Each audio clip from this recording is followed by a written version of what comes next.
Hi, everybody. I'm Audrey Moore with Audrey Helps Actors Podcast, and this is episode number 90. Feeling windy about getting through and participating in and making it happen.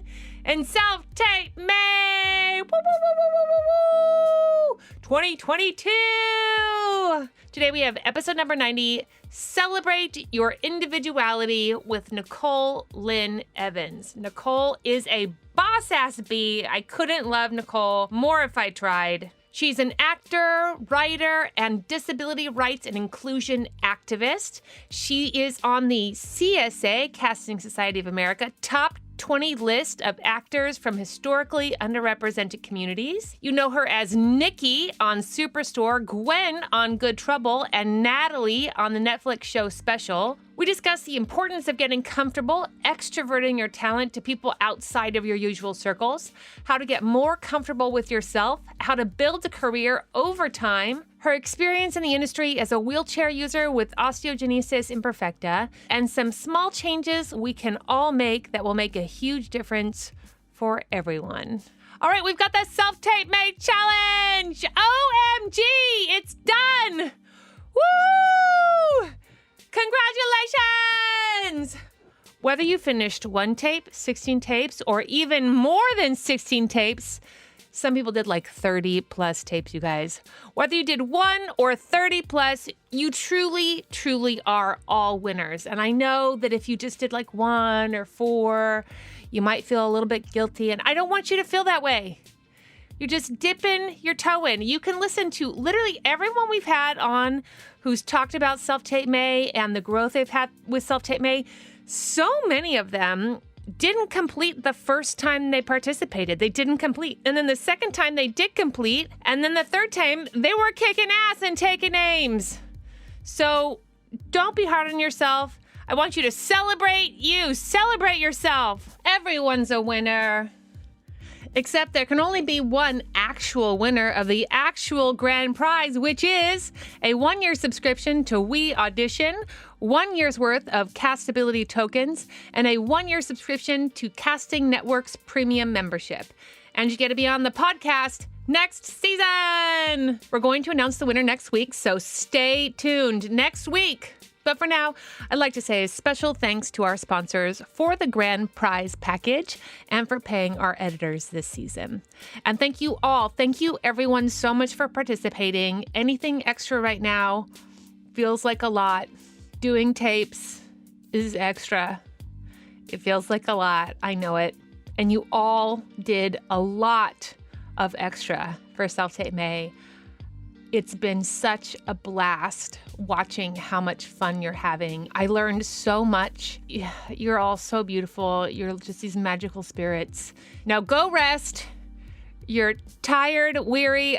So many of you got COVID and still did the challenge, which is really, that's something else, you guys. So go rest your weary little COVID hearts. Everyone I know right now is really struggling. So if you're struggling, follow up Self-Tape May with Self-Care June. It doesn't have the same ring to it, but let's do it. Self-Care June. Mend yourself. Protect the asset. Shout out to Eli Bosnick, who has a beautiful metaphor, which I love, which is you can't play a broken violin. So keep your instrument intact. You're beautiful. Speaking of self-care, the review baby is bathed by the tropical light of your reviews this week. The light is shining because of Lipstick K. The socks make the outfit. Review number 2. Honda.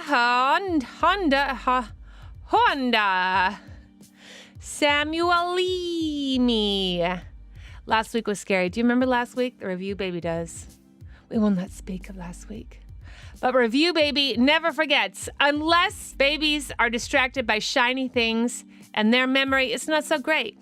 So take 1 minute to go to ratethispodcast.com/Audrey. Just 1 minute will keep this Review Baby out of the well. 1 minute. ratethispodcast.com/Audrey.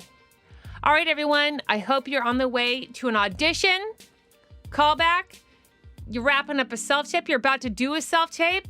You're listening to this as you're setting up for breaking down your equipment, and more importantly, really as importantly, I hope you book it. Book it. Audrey helps actors because they don't know anything. Hi, everybody. I'm Audrey Moore with Audrey Helps Actors, and today we have... Nicole Evans. Hi, Nicole. How are you? I'm so good. I'm so excited. I can't believe I'm talking to the Audrey Moore.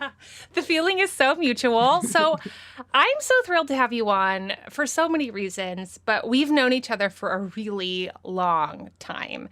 And one of my favorite things, I'm just like even kind of getting a little goosey talking about it, is watching everybody sort of build their careers. And when you get here and you're in your 20s and everything seems completely insurmountable and totally impossible. And I have found this really surprising thing that I feel like nobody told me about, which is that a lot of the fun is in watching other people become the people that you always sort of saw that they could be, and then watching them really grow into that. And that's just really a blast for me. Thanks, Audrey. I feel the same way about you. It's like watching everything you've done is just really awesome and inspiring to me. Ditto. That's how I feel. So let's tell everybody a little bit about you. Are you repped? Do you have commercial reps, theatrical reps? Are you union? Do you audition? How many auditions a year-ish do you feel like you get? Any of that sort of information. Sure. Well, I'm an actor and a writer and a disability rights and inclusion activist. And I know no one can see me right now, but I'm actually a wheelchair user, and I am 3'9.5" tall. And Audrey, I'm emphasizing the 9.5 inches tall because I recently did a study. I volunteered my body data to the osteogenesis imperfecta study. That's the bone disorder that I have. Mm-hmm. And my whole adult life, I thought I was 3'8" tall. And it was like really important to me. I was proud of it. And I was like, blah, blah, blah, rattle off all this data. And then I went to the study and they did all these bone measurements and they weighed me and they x-rayed me. And then they're like, oh, great, you're 3'9.5" tall. And I'm like, I know it does not seem like that big of a deal, but to me, it was huge. I felt so tall. I'm like, look at me, you know. It's like your identity is so changing. I was like, well, you really do learn something new about yourself every day. You know what I mean? You do. Yeah. So anyway, I'm repped by KMR Diversity, great agency in their diversity department. They really support and move forward with diversity and inclusion of people with disabilities. So that's where I'm at. Love them. Shout out to Gail Williamson and Katie McGrath. Amazing people.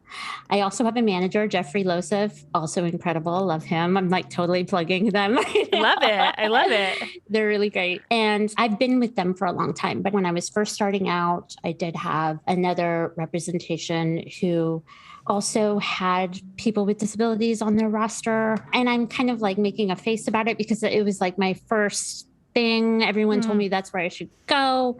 Wasn't the best experience. I was also learning super green, didn't know really what I was doing. One thing led to another. I went to another agency that was recommended to me that he was wonderful, but it just wasn't a fit. And I was still learning. And the more I learned, the more I grew, the more workshops I did, the more classes I took, the more people I became involved with. It just led me to Jeffrey, who's an amazing and supportive manager who I really feel believes in me. Mm-hmm. And then he set up the meeting at KMR, and the rest is kind of history, as they say.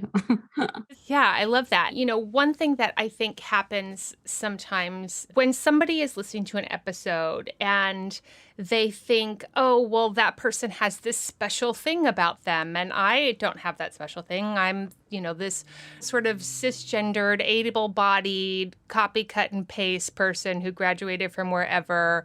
And I think a lot of times actors can always look at somebody who's in a different circumstance and feel like, well, if I was that, then I would this. And it's not fair. It's something that I think a lot of people get into as actors who get into a victimization about how unspecial we are. But I want to really point out to everyone that you have been busting your But as long as I have known you, Oh my gosh, that means so much coming from you, Audrey. I mean, I see you, girl. Because I know have seen how you. hard you work. You're awesome. You have really rallied so many supporters. You have kept your nose to the grindstone. You have stayed focused. You have stayed in classes. You have created content. You said you're a writer. You're an advocate. You were recently selected by CSA as one of the top 20 underrepresented actors of 2020. And you've really continually impinged. And I am so glad to see those things paying off, not just in your career, but I think as a opening up for that representation and inclusion in so many careers.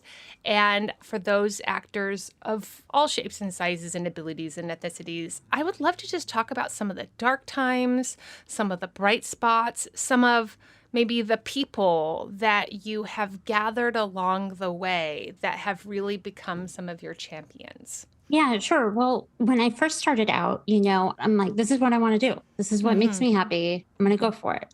And I had just graduated college and I'm like, I'm going to take a real acting class outside of academia.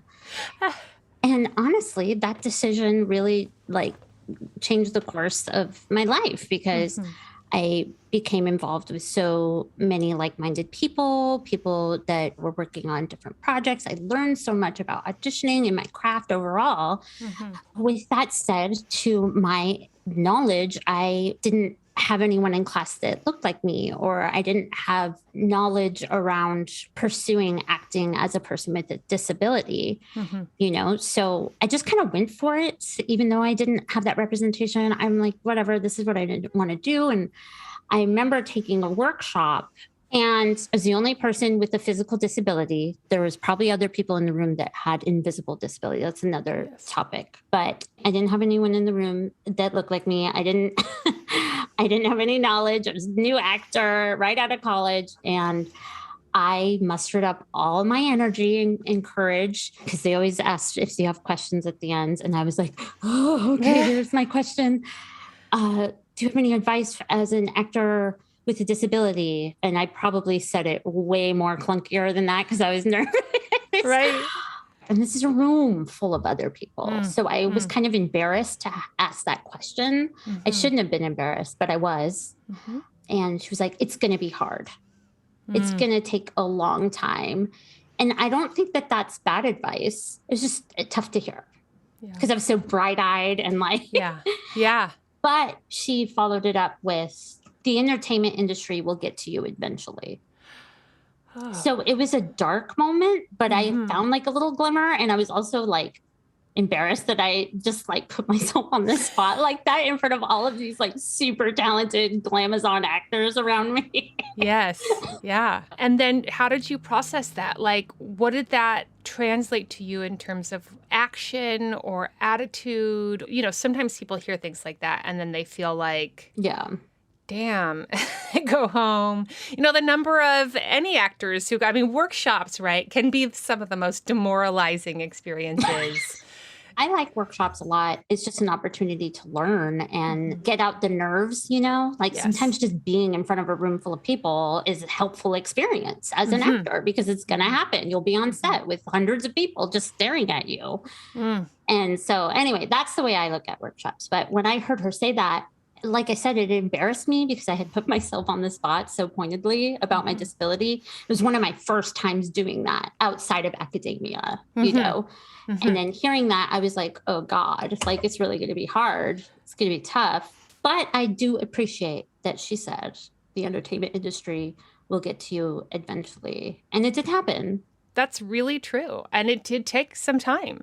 But I just have so loved really watching you hit all angles. I've loved watching you go to workshops and be in class and create content. And when you get in as long and as far as we've been in, you really do see people go through swings and momentum and loss of momentum. And I don't know about you, but I always feel like we're in this club that feels like, hey, yeah, you're doing it, great. And, all those things that happen, I think, in your 20s when you're like, this person's doing this, and why aren't I doing that? And there's a lot of pain. You get to a certain point, I found, where if somebody's having a hard year, you're like, it's all right. I had a hard year last year. This year I'm making tons of money. Or I have my worst 2 years 5 years ago, and then I have my best 3 years these last 3 years. There gets to be this sense of like, I see you-ness about it. Camaraderie,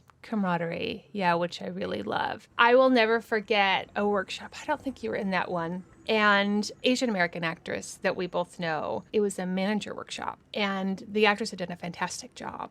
And the manager at the end had sort of turned to people and like just told them a little bit about, some honesty. Basically like, I'm going to call you and you should be really proud. And like, I think you need a little work. And he turned to the Asian American actress and he said, you did a really good job, but I've repped Asian actors before and I just can't get them in the room. I can't get them auditions. I can't get them working. And I remember the actress just like nodded their head like, yeah, I get it. And I don't know, sort of handled it like really graciously, I thought. And I remember thinking about this particular manager. I remember thinking like that was so like looking at where the puck has been instead of where the puck was going. And this actress is working all the time now. This actress does have a fantastic career, literally works all year, every year. And I just remember thinking like, yeah, you're behind, buddy. Like that's behind, that's old news. And, there's still so much work to do with all of it. But fuck that manager because now she works all the time. So ha, ha, ha, ha, ha, ha, ha. I just think also, I hope when people go to these showcases and these workshops and just know every person that's telling you something is coming with a perspective. And sometimes that perspective is an old perspective. Totally. And maybe it's something to hear, to consider, but it doesn't mean that it's true. And conversely to everyone else who's going around talking to people about their artistic futures, I love that this person said some maybe feelings that they felt were real and true, but also gave you an honest perspective of the possibility and the likelihood of that possibility. Yeah, like I wasn't insulted per se by what she said. I mean, I knew it was true. I knew it was going to be tough because I didn't see anyone on TV that was disabled at that point. And there clearly are disabled people existing. I mean, 26% of the American population, 61 million Americans. I love that number. Why don't you say it again so everyone can hear it? 26% of the American population identifies as a person with a disability, and that's 61 million Americans. And I would venture to guess that it's probably more than that because some people don't want to disclose their disability, which I fully understand and support, and I don't think they should. I love the statistics so much because 26% is a lot. Yeah. We have so many content creators listening, hybrid actors, and also just content creators who want to hear about our journey. And I'm always saying to them, like when you're imagining the cast that you're like gonna create, and you're like, oh, this person and this person and this person and this person, just like stop yourself and say, have I considered this role as a person with a disability? Have I considered this role as a person of color? Have I considered this role in any marginalized, underrepresented group? And how would that change it, or what would be interesting about that choice, or would it change it?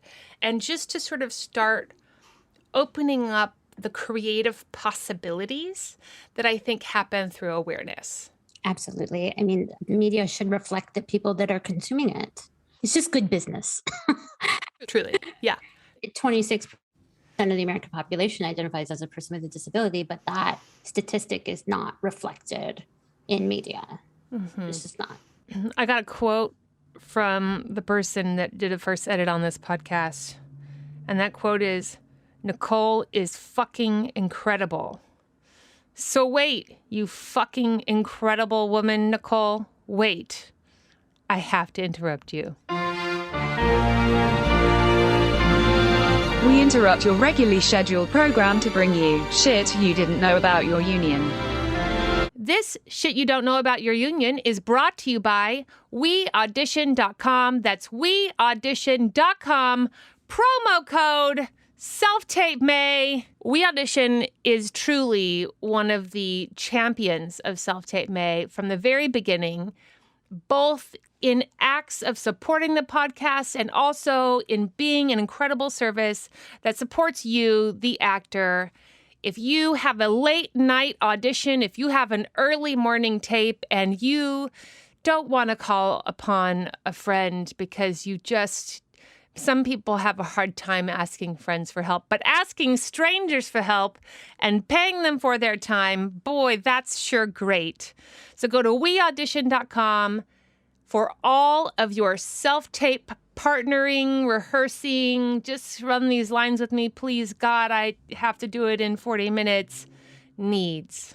So for this Shit You Don't Know About Your Union, I have my dear friends, Katie Von Till and Mike Nelson, who are amazing booking actors involved in union, and they are going to tell you just a little bit about our landscape right now and some shit you don't know about your union. They are two of my most favorite people, so enjoy. Oh, hey, Mike. Hey, Katie.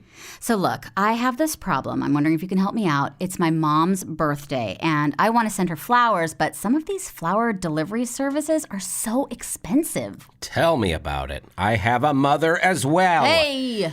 Wait, but you're a SAG-AFTRA member. You're a union member, right? Uh-huh. So you actually can get a discount on some of that stuff. Wait a second. Seriously? On flower delivery? Yes, on flower delivery and a bunch of other stuff. Because you're a SAG-AFTRA member, you have access to a huge variety of deals and discounts.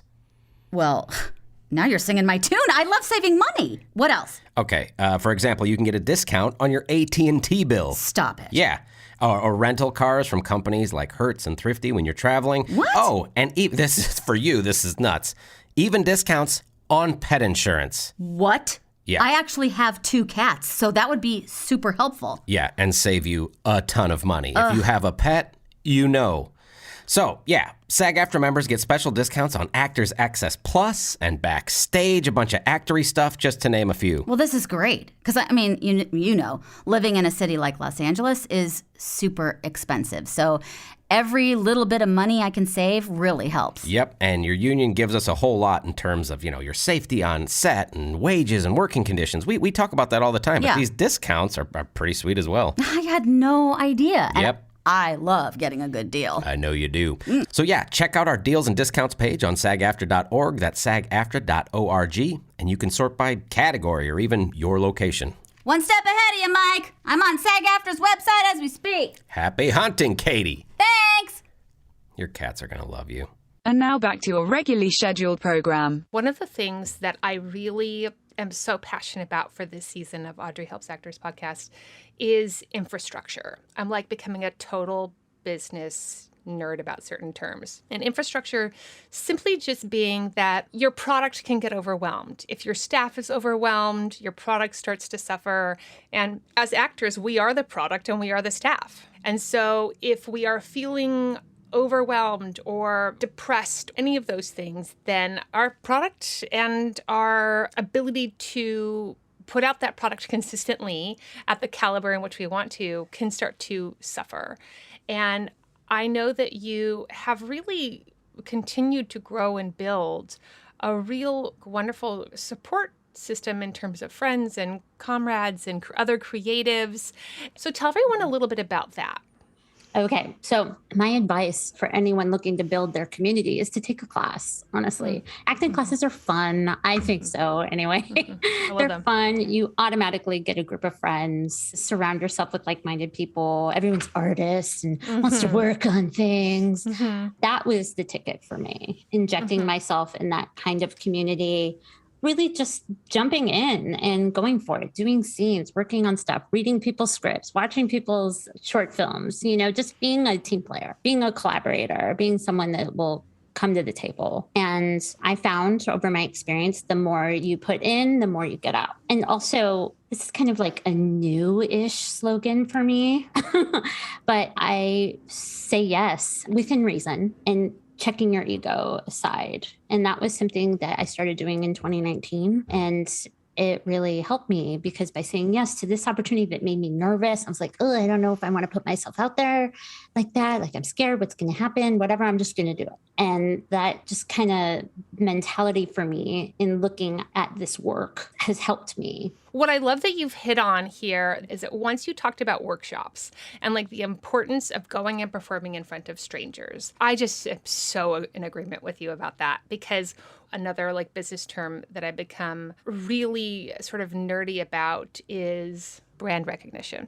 So like when you love people in class and they show up, then you automatically expect that their scene is going to be better, because in your mind, their brand recognition to you is that they are quality people doing quality work. And that's part of what makes movies really great and why you want to cast Paul Rudd and everything, is because he's so great. And I just like love him. And you can take a script or a story that's maybe weaker. You can take an entire team that's a little bit weaker and you can put Paul in it and everyone's going to like it more because we like Paul.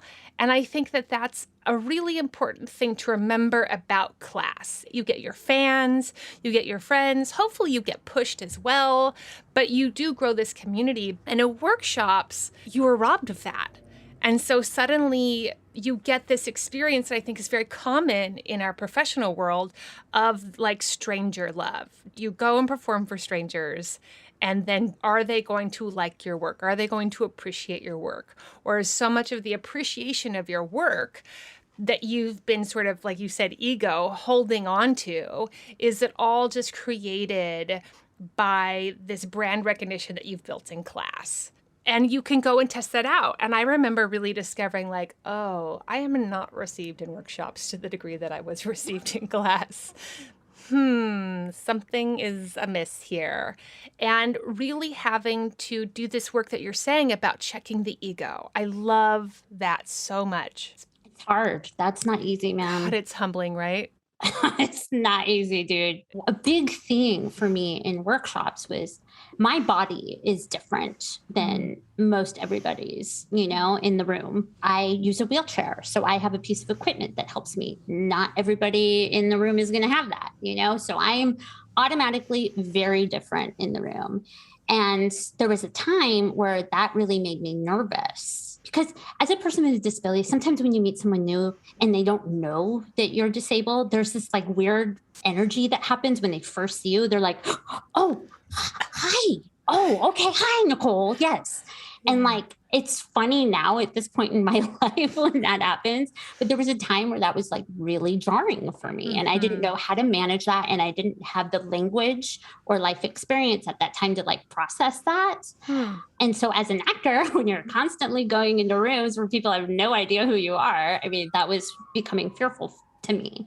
So for me, one of the most valuable things I found in workshops was simply like rolling into a workshop, getting used to just being in the physical space. That was a big deal for me. Check that you go out the door, deal with it. People are going to see you for the first time, maybe for the first time ever seeing an actor with a disability. I don't know. So that to me was one of the most valuable things in doing workshops. I just want to like applaud you so much in that. Not just applaud you because like, yay, congratulations for you doing that, but because so many people have both disabilities that you can see and also disabilities that you can't see. Right. And constantly putting yourself in front of strangers is uncomfortable. Yeah, it's scary. And you have to sort of say, well, okay, well, if this is what the job requires, and it is, just so everyone knows. Yeah, this is the job. You have to put your whole situation in front of people.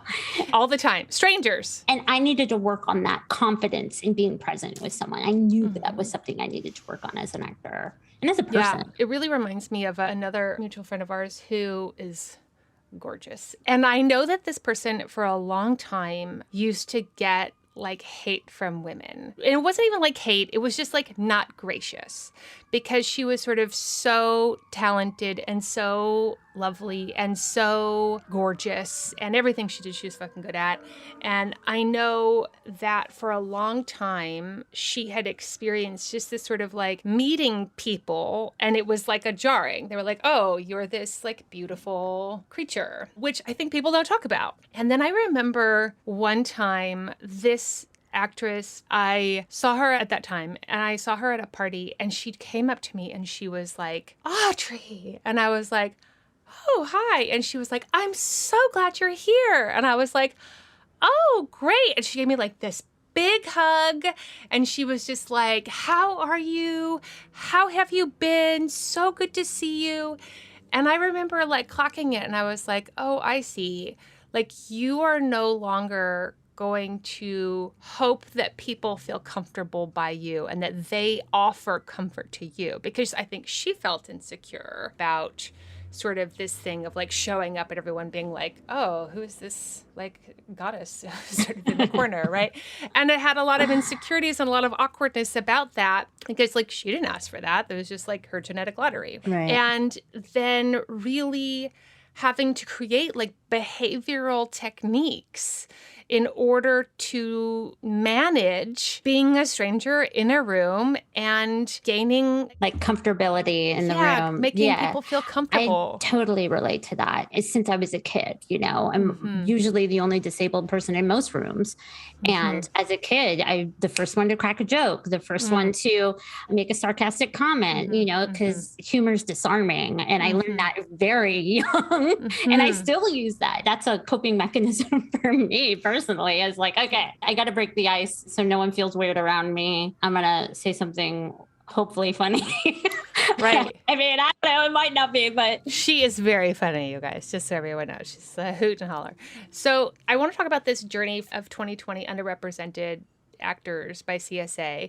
Tell everyone a little bit about what happened and how that occurred. And I'm just so happy for you. And I hope that it has given you as much recognition or more than you could ever have imagined. Tell me about it. So awesome. Shout out to Russell Bose. He's amazing. He's really a champion for people with disabilities. There was a audition opportunity nationwide for people with disabilities. And I went to the LA one at Paramount and auditioned there in front of a bunch of casting directors. Really great opportunity. And Russell Bose was the lead in that.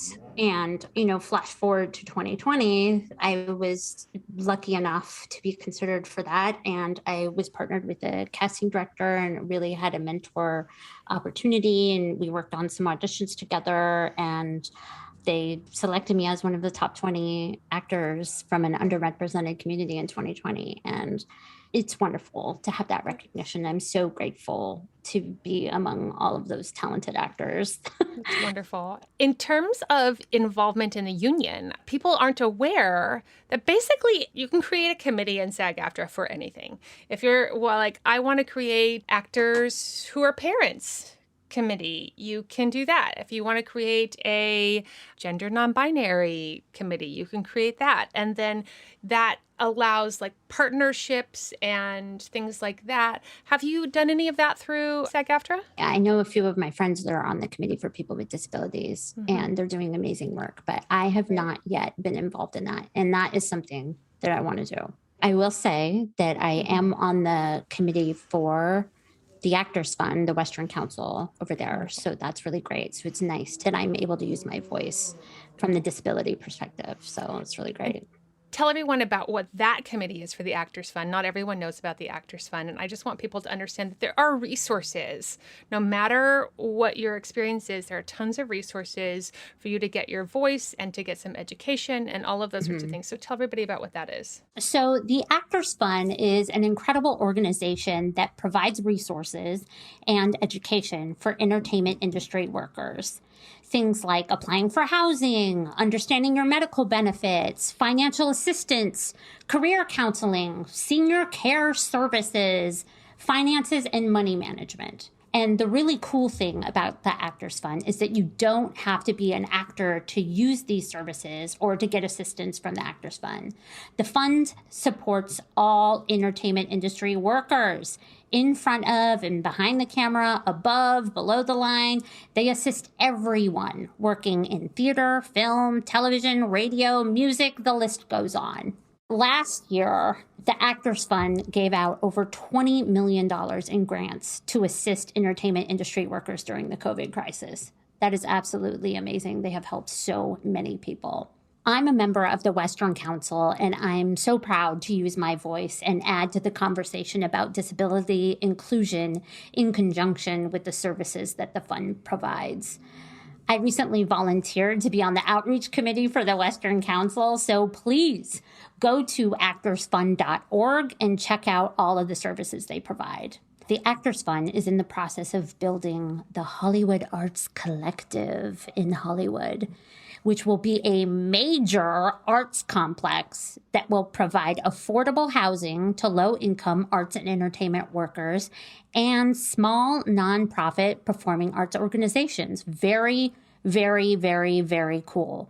There's going to be housing, rehearsal space, and it will also serve as the Actors Fund Western Region headquarters, fully operational by 2024. I'm going to go check out the site next week. It's still heavily under construction, but I'm looking forward to seeing the progress and the accessibility. I've seen the renderings of the building, you guys, and the Hollywood Arts Collective is going to be gorgeous and major and accessible. That's wonderful. One of the things I love is if you guys haven't gone on YouTube, there are people with disabilities in the United States who simply try to show you what it's like to be in a wheelchair and try to get somewhere. If you just want to sort of like have a little moment to understand, to reflect and see what it is that a lot of the individuals in the country are going through, it is really informative just trying to like get downstairs and trying to get on a train, trying to get in the subway, trying to get to a restaurant,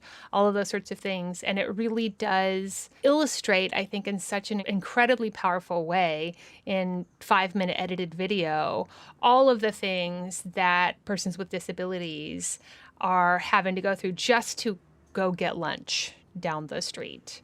Yeah. And I encourage everyone to look at that because it's important in terms of our storytelling that those perspectives are seen and known and then fought for. I always say that people with disabilities are the most amazing problem solvers ever because we're always thinking like a million steps ahead. Is there going to be stairs there? Where do I park? Is there a working elevator? You know, so if you ever need a good problem solver on your team, you should probably hire someone with a disability. What a fantastic recommendation. I got a quote from the person that did a first edit on this podcast. And that quote is, "Nicole is fucking incredible." So wait, you fucking incredible woman, Nicole. Wait, I have to interrupt you. We interrupt your regularly scheduled program to bring you shit you didn't know about your union. This shit you don't know about your union is brought to you by castability.actor/self-tape-may. That's castability.actor/self-tape-may. Castability has been an incredible force, this self-tape-may. It's been so awesome having you to partner with us, everyone over at Castability. And you have these amazing statistics. Allow me to go through these amazing statistics with you, posted by Castability Actor. Congratulations to all Self-Tape-May participants. In May alone on the Castability app, over 900 plus scenes were submitted. 4,770 unique casting decisions were made, and 14 participants, just 14, completed 16 tapes and will receive a private data report. I mean, I think that's awesome. Listen, Castability is such a great resource. If you want to continue with your self-tape practice and just see what kind of information you can get from some of the casting directors giving some feedback, I so recommend it. I think it's a brilliant idea. I think it's such a great service. So for this shit you don't know about your union, I have my dear friends, Katie Von Till and Mike Nelson, who are amazing booking actors involved in the union, and they're going to tell you just a little bit about our landscape right now and some shit you don't know about your union. They are two of my most favorite people, so enjoy. On a very special shit you don't know about your union. Oh, hey, Mike. Hey, KBT. Did you know that according to the National Institute of Mental Health, about 1 in 5 Americans are navigating some kind of mental health issue? Yeah, I'm one of those 1 in 5 people. Yeah, that's a lot of people. Me too. And I'm sure that the past few years haven't helped those numbers. I imagine not. The good news for us performers is that there are various mental health resources specifically available to our community. That sounds great. Like what? Well, for starters, did you know that SAG-AFTRA Health Insurance covers a wide range of mental health and substance abuse treatments? Really? Mm-hmm. But help me out. What kind of concerns do they address? Because I just know, me, personally, I've been feeling a lot more anxious these days. Me too. Well, look, treatment is available for everyday life challenges like anxiety, stress, and anger management, eating disorders, depression, all the way to the more serious mental health concerns. They've even partnered with a telemedicine company that lets us talk by video with a state-licensed therapist or board-certified psychiatrist when you or your family needs care. Wow. That sounds really, really good. It is. However, what about those of us who don't have SAG-AFTRA health insurance right now? Yeah, I'm so glad you asked, because additional mental health resources may be available through the Actors Fund. The Actors Fund? Yeah. According to their website, any performing arts or entertainment professional may call the Actors Fund for mental health support, information, or referrals to community agencies. That sounds like an incredible resource. It really is. They even have supportive workshops, including music therapy, support groups for caregivers, mindfulness and meditation workshops. Hot damn. How can folks find out if they qualify? Okay, well, they should check out their website at actorsfund.org. That's actorsfund.org. I'm on it. Thanks, KBT. I really think a lot of people could benefit from these resources. Yeah, I think so too. None of us knows what we're each carrying inside. So remember, everyone, be kind to each other and be gentle with yourself. It's been a lot, hasn't it? It really has. You want to hug it out? Let's do it. Ugh. That feels great. Oh, so good. You're the best. You are. I'm never letting go. And now back to your regularly scheduled program. Okay, wonderful. So I'm going to go to our final questions. So I want to be respectful of your time. So you've had so many wonderful things happen in these last 2 years, and I am just so hopeful for more and more exponential abundance. What would be a really incredible 2021, 2022 for you? I would love to book a guest star, like a really meaty guest star. I would love to get one of my scripts produced. Yes. I would love to land a feature. Are we just dreaming right now? Because let's dream. I want to dream. Like, if 2022 ended, what would that be? And what would be like so great about if you like looked back and were like, wow, I can't believe I did all that. I've really found, Audrey, that I love voiceover animation auditions. They're so much fun. I would love to be a cartoon character, be a regular. That would be amazing. I really would love that. Yeah, so let's postulate that for 2022. I love that. Let's do it. I'm ready. Okay, great. My next one is I do social media, and also for you, if there's any resources you would like to shout out for either actors with disabilities or actors or creatives who want to help be a part of the inclusion of actors with disabilities. What do you got for us? So my Instagram, follow me there. It's lifeisshort_. And I really, really encourage actors with disabilities or anyone out there trying to enhance the voice of people with disabilities to get involved in the Easter Seals Disability Film Challenge. I believe their Instagram handle is Dis Film Challenge. Really great opportunity. It's really serves as a platform for artists with disabilities. It's great. I believe they're changing the game for actors with disabilities. Totally. Get involved there, make a film. I did, made it with Shayna Garaya. Shout out. I won Best Actor in 2019, met crap ton of people, amazing people, really kind of found my network and really started talking and getting involved with other actors and artists with disabilities, which I think is crucial. You should be involved in your community. That's my spiel. Wonderful. I love it. Okay, great. My next question is, what's the best part about the business for you? The best part about the business for me is definitely that it's always changing, that the work environment's always different. The material is always different. Every audition is different. Every set is different. I like that. I used to live in the cubicle life as a support job, and it was not for me. It's too in one place. I need to be out talking with people, working on things. It's just how I am. I'm just like an active worker, I guess, if that's a term. Maybe I just invented it. But yeah, I love that it's always changing. Yeah, I love that. What is the worst part about the business for you? I think the worst part for me is the uncertainty. Am I going to work next year? Yeah. I don't know. Let's hope. Yeah. Fingers crossed. Yeah. I think that there's no set pathway. You got to write something and then maybe you should try your hands at directing, or I like that too, because it's always changing. But the uncertainty, I would say, is scary.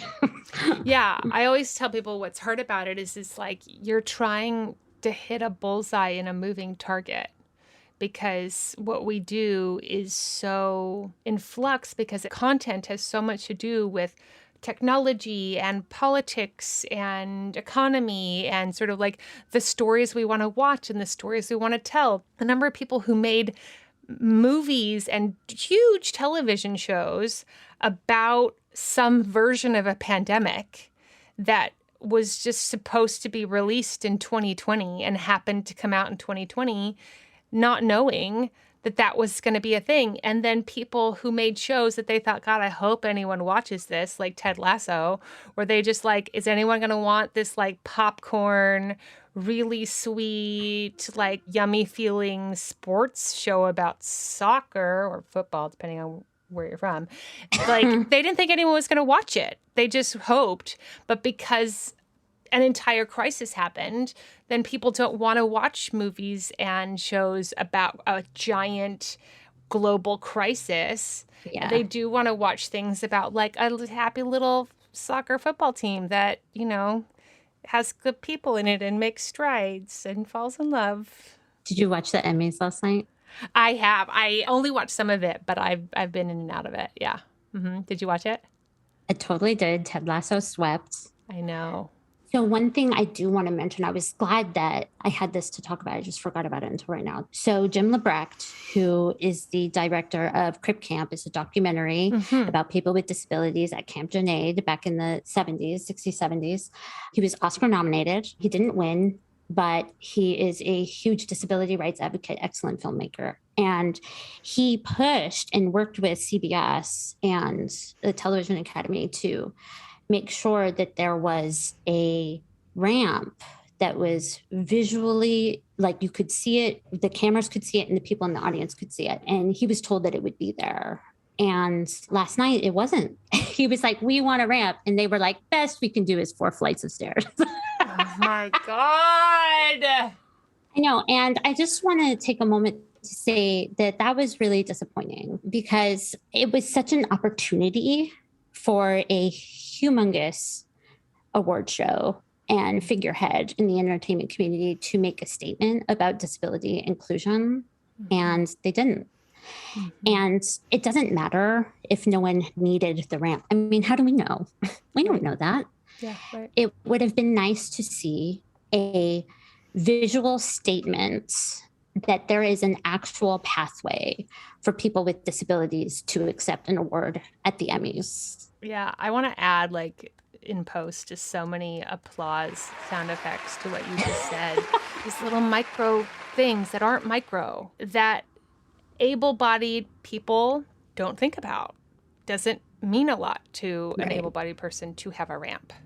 But it is important, just like you said, and I just so appreciate you bringing that up. Now, the people listening are the future Emmy winners, and they are the future Emmy committee. I'm on the Emmy committee, right? Like, they are the future voters and producers of award shows. And it is going to be these little seeds that are planted now, that people are listening to now, that in 2 years, 5 years, 10 years, 20 years will create what is the standard, because they're able to hear through you the importance of those acts.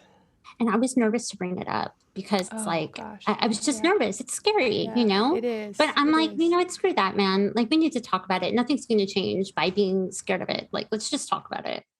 And also, I want to add, Audrey, that a ramp is universal design. I mean, there's women in heels, there's ball gowns. Like, I'm sure everyone would have appreciated a ramp. Yes. You know? Yes. It's one of those things that truly, what would it have actually cost, both in time, energy, and money, to just make that happen? Studies show that to make accommodations for people with disabilities, usually the expense is around $500. Now, I'm sure a beautiful designed ramp at the Emmys would cost more than that, I'm sure. But when you're talking about a multi-million-dollar conglomerate, I mean, several. Yeah, I'm sure that they could design a beautiful, artistic ramp. Yeah, correct. And no doubt. And obviously is what I would say. Just the same way that if you're going to hire an African-American actor, just make sure, and make sure that you always have people on set who can do the hair and makeup of actors of different ethnicities and types. It's just should start to become a standard rather than the exception. We're pushing for it. And I have hope, Audrey. I do too. It seems daunting and like nothing will ever change, but I do have hope. Changes are being made. Jim Lebrecht was nominated for an Oscar. I know, I love it. It was amazing to see so many disabilities on the red carpet, Yes. It was an incredible moment. And watching Ali Stoker win a Tony for Oklahoma, I cried. I was like, oh, here we are. Yeah. So we are making movement. We are making strides. And I know it's just going to keep getting better. I'm hopeful. I'm not just hopeful because, again, the courage that you have to even just talk about it is going to light people up that are listening, and it's going to be a big part of a wave of the conversation. And like I said, the people who are listening now are the creators tomorrow, truly, truly the creators tomorrow, and some of them the creators now. And they are progressive. They are fierce advocates of equality and representation. And I just am so glad that you brought it up, because it is that courage, I think, that gives people just the awareness, because I wouldn't have ever known or thought about what you just said. And now that I do, like, I know people who produce award shows. And now I can say to them, hey, you should make sure there's a ramp there. Just talk to your people. Yeah. And it's not just about making sure that you're ADA compliant. It's about having thoughtful inclusion, God, I love that. It's not just checking the boxes. That's Do right. we have this kind of actor and this kind of actor so that we have the optics of inclusion? It's, are we looking for ways to really honor their human presence and give them the same amount of respect and identification as our other actors that are maybe able-bodied, cisgender, Caucasian, whatever actors that have been sort of dominating the experience for such a long time. And this is not to make anyone feel bad about if that's who you are. Great. And just like join the team, which I know all of the listeners are, and I love every one of them for it, to be a continual, thoughtful part of the solution. Yeah. And being disabled, anyone can become disabled at any time. God, I love that perspective. Yeah. It's true, though, I mean, sorry, but you could walk outside tomorrow and, tree falls down on you. I hope it doesn't. But the reality is that anyone can become disabled at any time. And I was born with a disability. This is all I know. Wheelchair user, 3'9.5" tall. This is who I am. But my disability could change or advance, or I could acquire a new disability. And you never know. Yes, and that's right. At some point, disability will affect either you or someone you know, or you love, or a family member, or whatever. So we have to be thoughtful about a community that anyone could become a member of at any time. You are just giving me like gold here. Giving me gold. I love it. That's exactly right. Okay, so what do you wish somebody had taught you or managed to get you to understand when you were just a wee babe entering this business? That being an actor is a lifestyle and it's an expensive one. It's real. So real. That it's okay to say you're an actor and need to have a support job. I mean, I'm an actor and I worked at Target for almost 2 years. And I booked some of the most amazing jobs while I was working at Target. And Target is one of the best supportive jobs I've ever had. That's amazing. It was. And it's really humbling to work a customer service job because there's nothing like someone telling you to go fuck yourself at 8:00 in the morning because you're sold out of Pokemon cards. And then you have an audition like in a couple hours, you know what I mean? You got a lot of material to draw from. You're like, I'm going to use this emotion at the Pokemon person. But I learned that you needed to have all those support jobs. No one told me that. I mean, I didn't know. And there's a lot of support jobs I can't do, you know, like waiting tables, bartending, very popular things for actors. That stuff I just physically can't do because of my disability. So I had to find something that worked for me. And it was a Target job. And I loved it. It was a great support job. I loved it. I mean, I just love you and I love all of what you're saying. I just think people are just like, oh, right, of course. Oh my gosh, Audrey, when Superstore was airing, I was working at Target at the same time. Oh my God, I can't. No, So I'm funny. telling you, it's like my life is a weird movie. And so people will come up to me. And, you know, that's another thing that we need to talk about, Audrey. Yeah, I'm ready. People think because you're on TV that you're like a multimillionaire. Oh, yeah, I know. It's so real. I know. We're getting better at it. They're like, wait, you're on TV. And I'm like, oh, yeah, thanks for watching. You know, just being really nice. Yeah. And they're like, why are you working here? It's like, first of all, this is my job and I like it. Okay.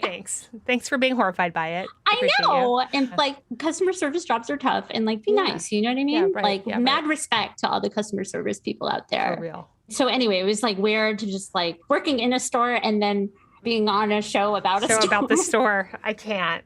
People were like, are you here researching your character? Just say yes. Yes.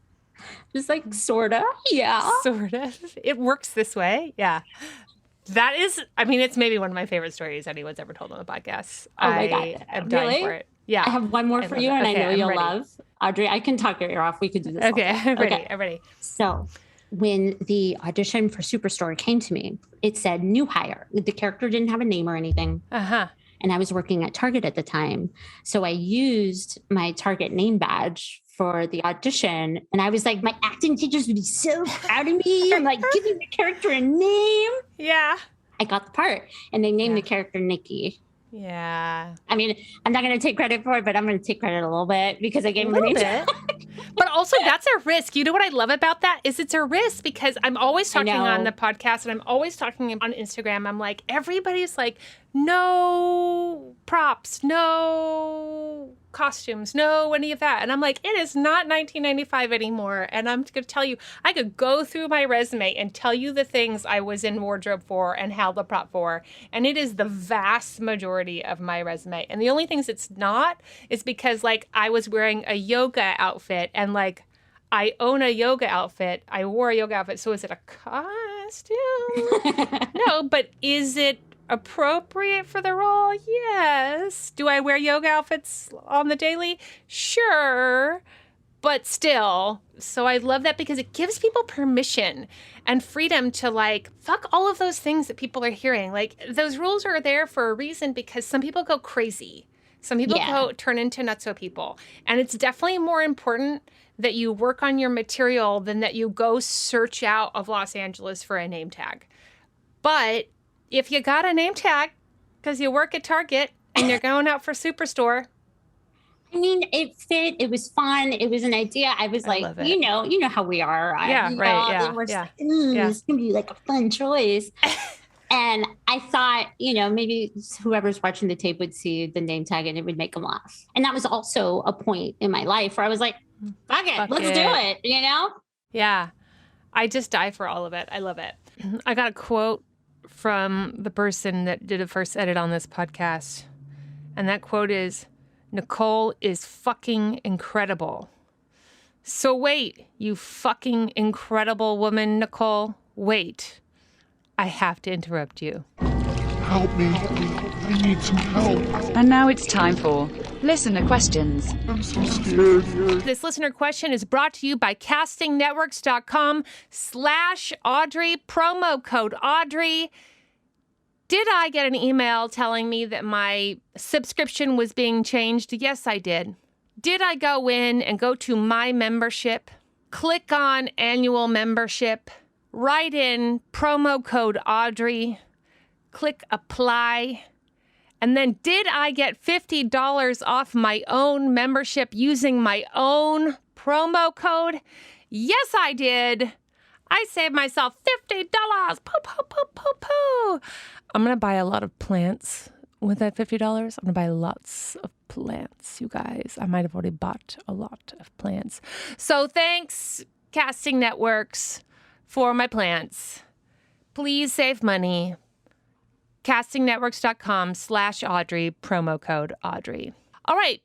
If you have a listener question, please continue to call 667-ACTOR-70. That's 667-ACTOR-70 for all your listener question needs. Hey, Audrey. This is Dee calling from Los Angeles. And my question is about money, actor money, and what actors are making. And I know that, talking about money can be a little taboo. And I have asked a couple of friends who've been super transparent about, what their agents have negotiated for them as far as their first series regular on, let's say, a network show versus a streaming show. And if there is sort of like a breakdown that is a little bit more specific than the breakdown that's on the SAG website, please share it with us. Or just in your experience, just kind of like as you moved up in your career, what are these paychecks looking like? Because your girl is trying to manifest some of these roles into her life, and I want to be as specific as possible. Thank you so much. Thank you for all the information that you give. Thank you for your support in the actor community. It's so important, and I am consistently sharing your podcast with other actors. And, looking forward to more nuggets. Thank you so much. Mwah. Hey, girl. Hey. So I love this question. I love talking about money. I love it. Everyone should really listen to Deshaun's episode from this season because he and I talk a lot about reaching out to other people and asking them how much they're getting paid on contracts. And when people reach out to you, being fully transparent with them.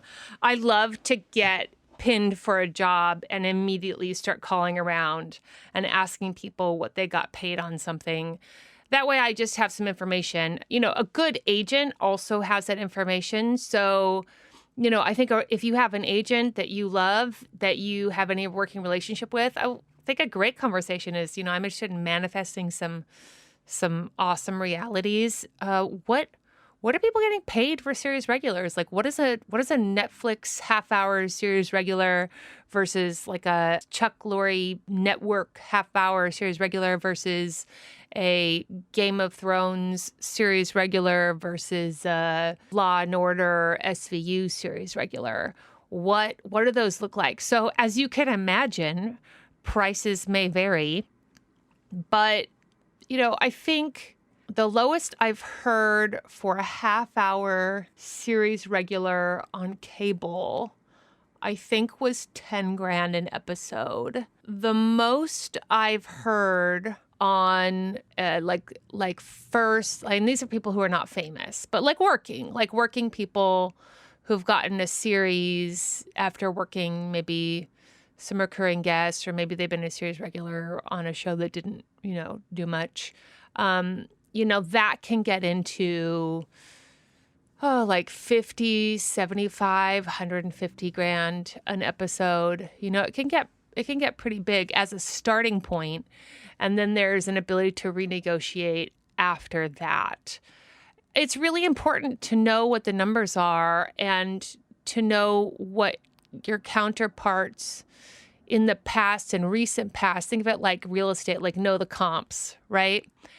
Because I have people that I know that have been on a series and one person in the series was getting paid 20 grand more than another person on a series, the same series, and they had extremely comparable resumes, and they were with the same agent. I've known that to happen several times. So that's crazy. So the best thing you can do is inform yourself. Now, you absolutely should look at the minimums in terms of contracts.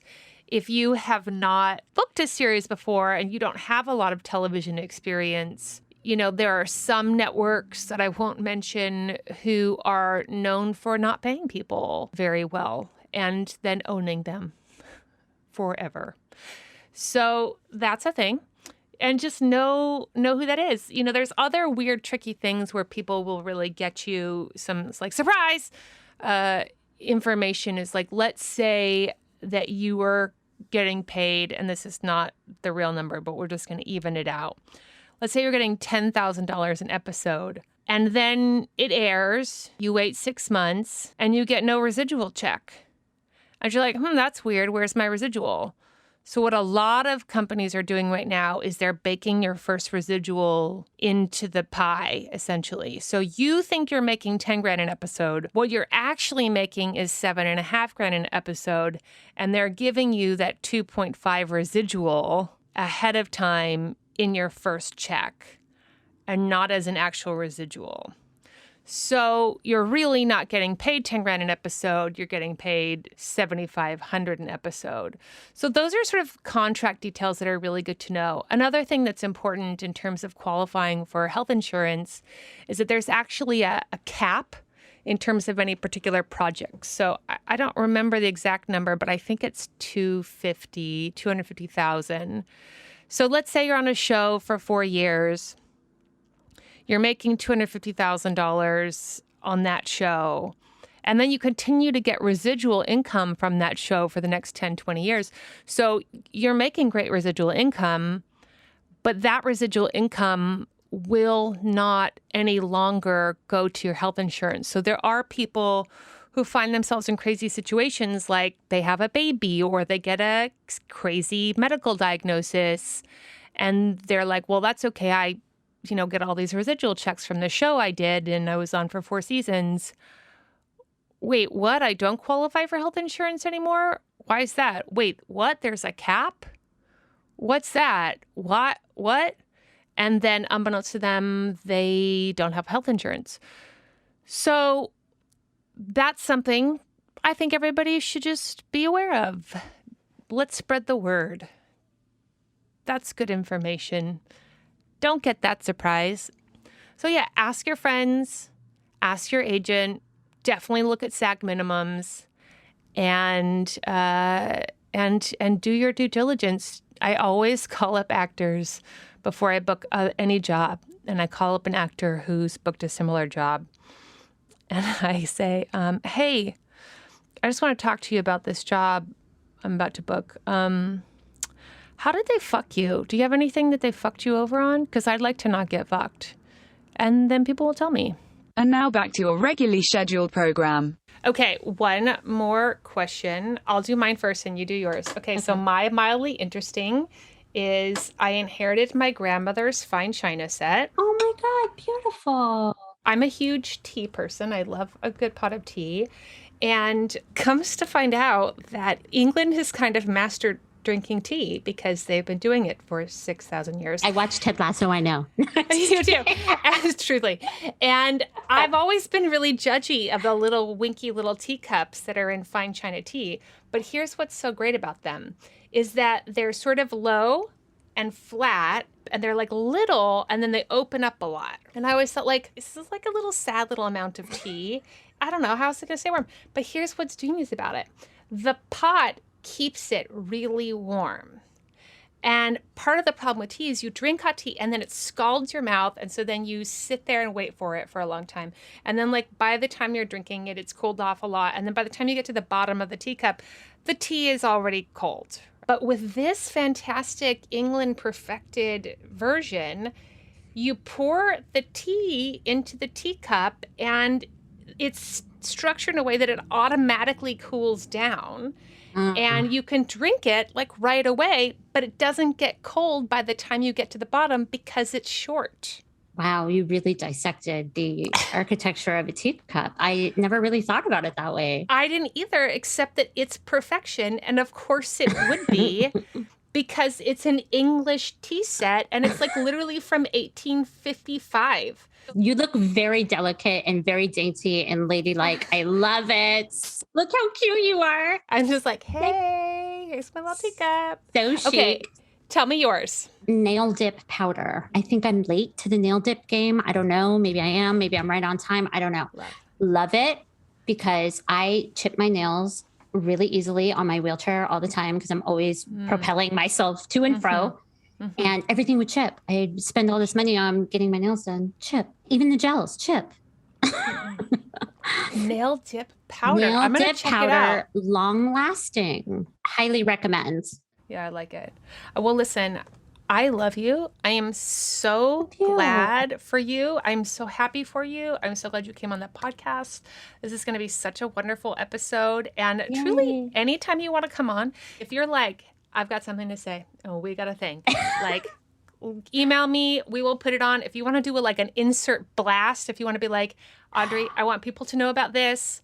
I would love that. Thank you. I will do an insert blast in the middle of an episode.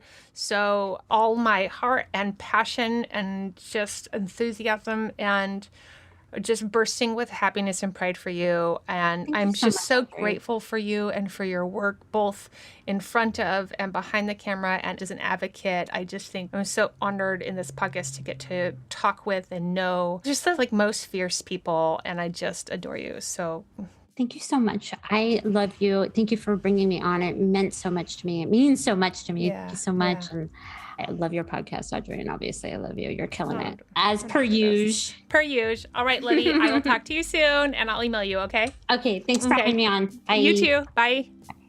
Next week on Audrey Helps Actors, we have the season finale. Pew, pew, pew. With the one, the only, the remarkable Christina Colgan. Christina Colgan, who has completed 1 year of a Self-Tape May challenge. She started Self-Tape May 2021 and did 16 tapes a month through Self-Tape May 2022. I have her back on. We discuss what a boss she is and all the great things that have happened to her since then. It's a fantastic episode. Special thanks to Nicole. Nicole, you are, as our editor said, fucking incredible. Everyone who's known you has known that immediately. I'm so proud of you. I'm so happy for you. I'm so excited for you. Watching your journey and watching you get everything that you have ever and always deserved and watching it grow and grow and grow. It just makes my heart burst with joy. I'm just so thrilled to know you and be such a big fan. This episode was mixed and mastered by Thomas Hank Snodgrass, produced and edited by Jesse Lumen. Still so handsome, everyone. It's been a hard couple years, and I have to say, he's managed to get even handsomer. This episode is edited by Taylor Martirana. That's Taylor Martirana. Show music by Ari De Niro and theme song by Alok Mehta and 108 Hill. All right, everyone. Don't forget your towel.